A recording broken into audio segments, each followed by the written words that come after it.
สบายดียามแรงทุกคนเมื่อนี้มากินข้าวอยู่งานน้ำแม่เนาะ บ่ค่อยได้มาแม่มากินข้าวน้ำยา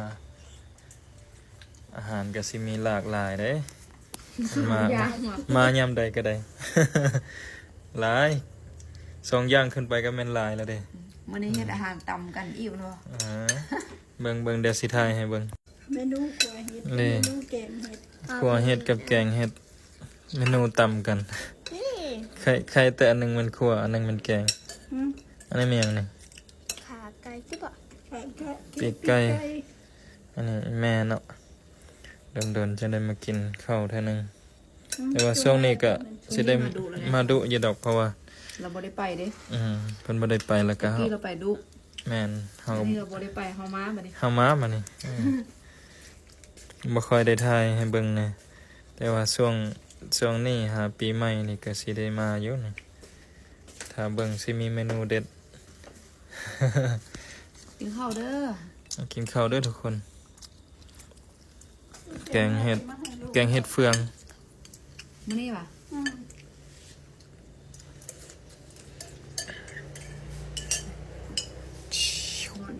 กินก้อนมานี่นะมากินมานี่เป็นรายงานเบิ่งสดแกงเห็ดให้เบิ่งมันบ่มีกลางดอกต้นนี้เองกับต้นแซ่บแกงเห็ดเอมี่แซ่บบ่เอมี่บอกให้แฮนไหมตีจะแซ่บบ่แซ่บมือมันหมดเลยอันนี้มนุษย์ตี้อันนั้นมนุษย์มี่มนุษย์มือทิพย์กินให้เบิ่งแขนเอากายไว้ตั้งอย่างดีเบิ่งนึงเพิ่นลืมกินข้าวเดียวถือหมกเพชรสองเด้งเหมือนกันนี่บ่รู้อยากถือบ่ถือกันบ่แต่ละเทื่อ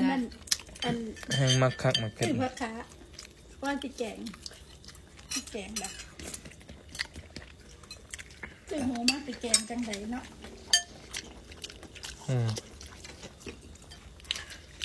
บางซักเอาใส่กันที่ลองขวายโอ้ยไม่อย่างอันนี้ตอนใหญ่ๆนี่หมูกินเลยนะกินมันแพงดอกตัวนี้น่ะบ่ในส่วนตัวนี่ตั้งมักเล่นอยู่แล้วก็เลยกินมักเล่นหมูอันเยอะๆนี่เอาละ3 สั้นมันนั่นมันหมูลาดมันบ่